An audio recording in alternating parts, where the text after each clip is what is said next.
All right, welcome to the Freedom to Draw Unsolved Mysteries.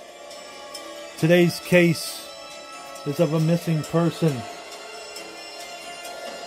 since 1985, guys.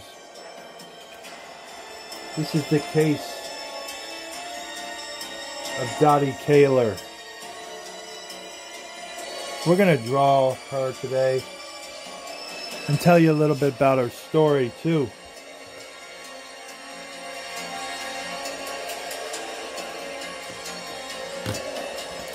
This is what Dottie Caylor looked like. Like I said, she's been missing since 1985. Her gender is female. Date of birth 1944. Height 5'9". Weight 190 pounds. Her eyes were blue. Her hair was brown. And the remarks on this case was she was last seen June 12, 1985. Now this case was in California. And before I get into this case, it's a pretty stretched theory that I have, but it's not out of the realm of possibility. Now, Richard Ramirez was killing people left and right, driving cars up and down from San Francisco to LA, which is pretty good distance during this same summer. Now, I'm not a private investigator. I am not a police officer. I'm not a cold case detective, but the timelines fit with this woman's strange disappearance and the same time that Richard Ramirez was going around killing people. And this is not far where this happened from. Oakland and San Fran area. And he killed a lot of people. There's been a lot of unsolved cases with Ramirez. And he's dead now, so you'll never really probably ever know. But it's just a theory.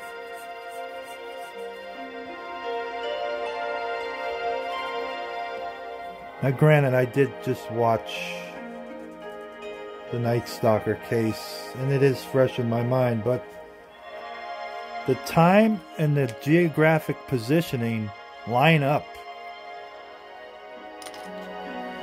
So let's, despite on my theories, let's hear the facts of this case.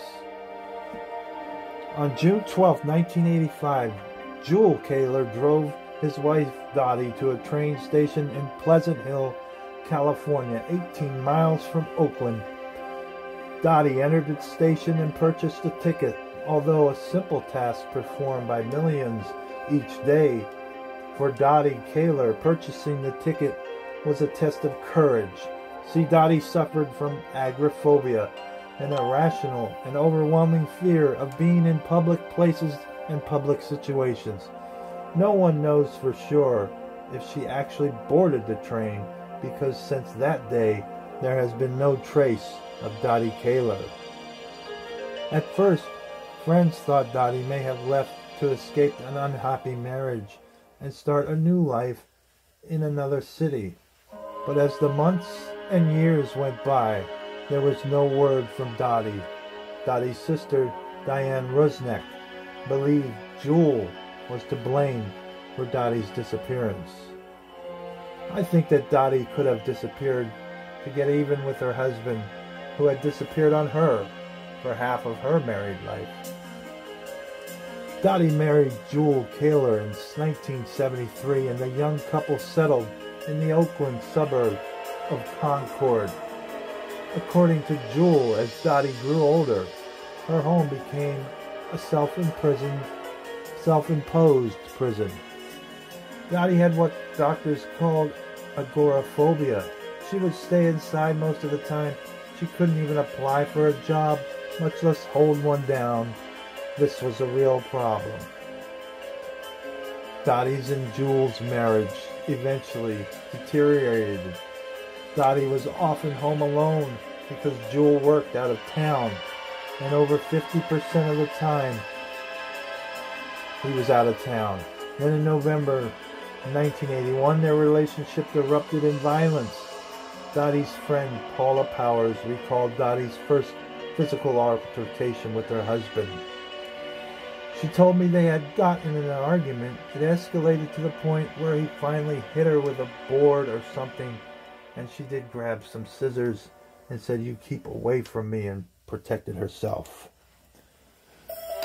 Now, it is important to note that I did watch this episode of Unsolved Mysteries, and Jule was on camera, and he admitted everything about this altercation. I kind of think that if he was the killer, he would have denied this altercation, don't you?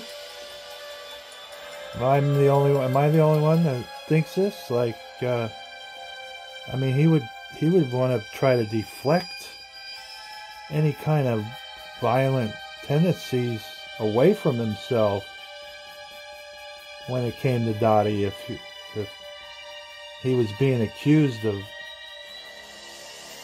in her disappearance, this definitely was a case of foul play. I mean, he dropped her off at the train station, and you know, he was probably a little salty at that point. Probably didn't want to even see her off. I mean, emotions run high when you're dealing with the matters of the heart. I could totally see him just drive off and then just and she would be noticeably uneasy, and someone like a Richard Ramirez could be in the area and just totally capitalize on that and notice that and just totally go with it. He had no MO. He just did stuff off the cuff on a whim, you know, and he had already been driving around looking for victims like a stalker. You know, he stalked his victims. He could have very well been the perpetrator of this woman's disappearance. So I'm just telling you to think outside the box a little bit. It could be Jule, but it also could be an unknown serial offender too. That's all I'm saying. But according to Jule, it was Dottie who started the fight. She was standing over me with those scissors, swearing at me and saying, "I'll kill you, you son of a bleep. I'll kill you." And I grabbed her little typing stand and hit her with it. See, now he just admitted that he did treat violence with violence. In '84, Dottie decided to join a support group called Women in Transition without ever telling Jule. She attended meetings for over a year. Shelley Wilson, a friend of Dottie's, noticed an immediate change in her friend. As time went on, I would notice she was adding a little more color to her outfits. She cut her hair in a new style, which was a very scary thing for her. It was as if a new Dottie was emerging. In addition, Dottie secretly rented a post office box to receive her mail without Jule knowing about it. She also opened a personal bank account and transferred $5,000 into a cashier's check. Jule Caylor was shocked to learn of his wife's devious behavior. She had secret lives, a secret existence that I knew nothing about, and she wanted it that way. I wasn't even aware of it. I was just suspicious.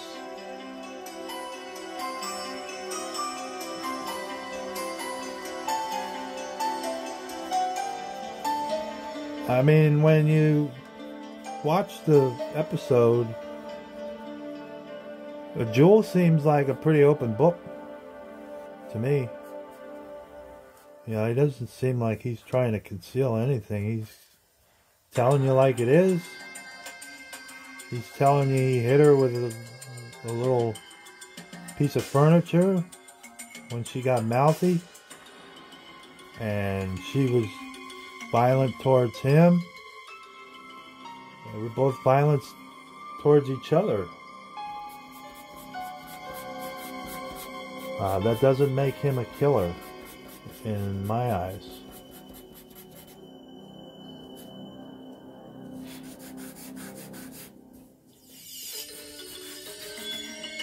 This woman has been missing for a long, long time.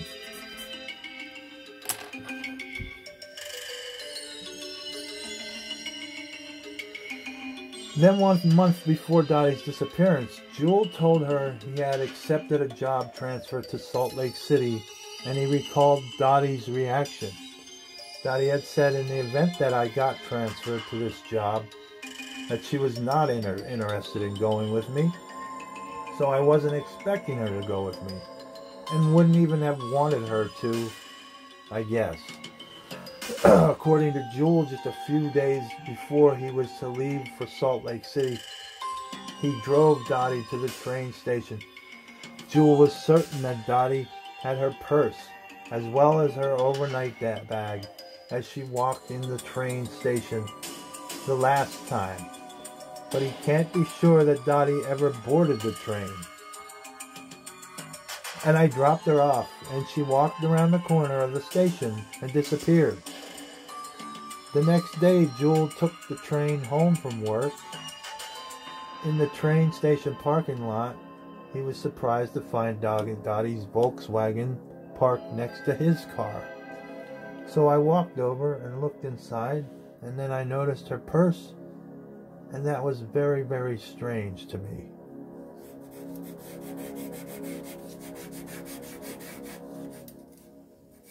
So the case gets even stranger now.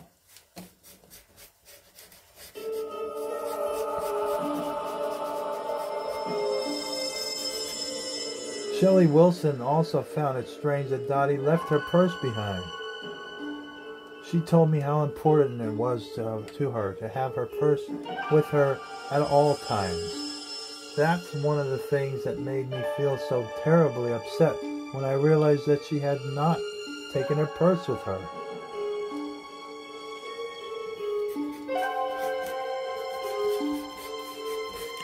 This lady was scared of a lot of things, and probably that purse was a comfort for her, like kind of like a security blanket, if you will. It is strange that she did not have her purse.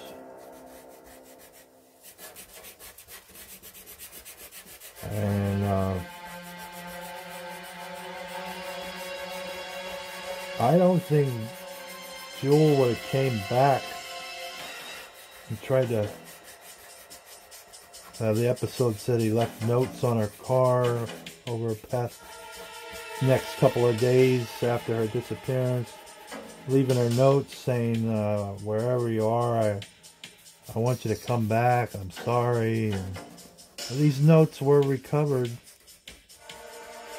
and they did really exist, and I just don't see a killer doing that.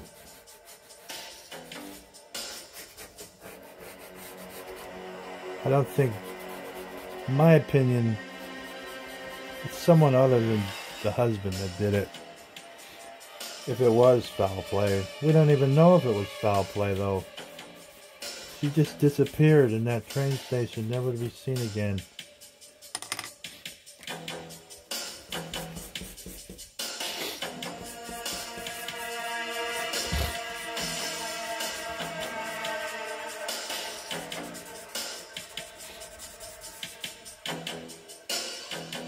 Over the next 4 days, Jule left notes on Dottie's car asking her to contact him. He expressed his love for her in the notes and pleaded with Dottie to come home. Jule waited 5 days to file a missing persons report. 2 weeks later, Jule moved to Salt Lake City where he built a comfortable new life for himself. It was hell living with Dottie. It was hell having her disappear the way that she did. And yet since I've gotten here and gotten settled and into a new job, and that the whole problem is behind me, things are really pretty good.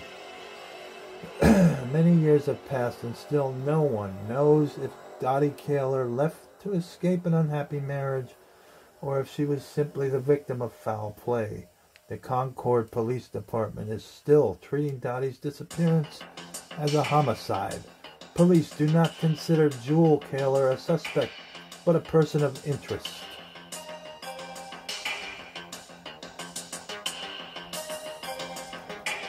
So the updates are that Jule did try to run for some kind of office seat, and he had to explain this hiccup, and it kind of got him out of the race, and he never tried it again. He did not claim the political seat that he was after because of this missing persons case with Dottie Caylor. But as for what happened to Dottie, nobody knows. There are no updates in this case. Remember, this case was in California, though. Not far. And the same timeline as when Richard Ramirez was doing his psychopathic killings. He didn't care who you were. You could have been an agoraphobic lady, and he would have killed you anyway. Richard Ramirez had no... He was not picky who his victims were. It was more of a off-the-cuff kind of thing, just improvised. He did a lot of that. And I could see him hanging out at a train station and taking advantage of an opportunity like this. So what I'm saying is, don't rule out Richard Ramirez as a possible person of interest in this case. But it's all for naught because he's dead anyway. And she has not been ever found. If she ever does get found, they could possibly link DNA and then find who the true killer was. But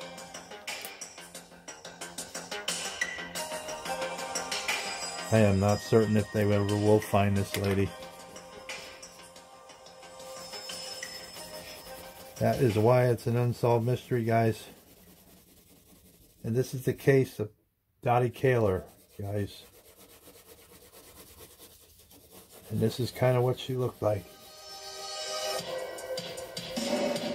This is The Freedom to Draw Unsolved Mysteries, and I'm your host, John.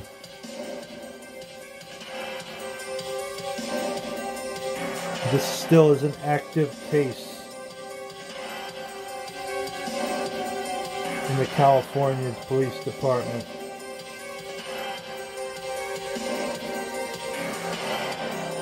So, like we do, if you have any information on this person's whereabouts, or have any information or tips on this case, you can contact these entities. Also, they have an 800 number, 1-800-THE-LOST. You can call that too. Guys, this is the case of Dottie Caylor, a missing person since 1985. This is John, the leader of the Freedom to Draw Unsolved Mysteries. Peace out.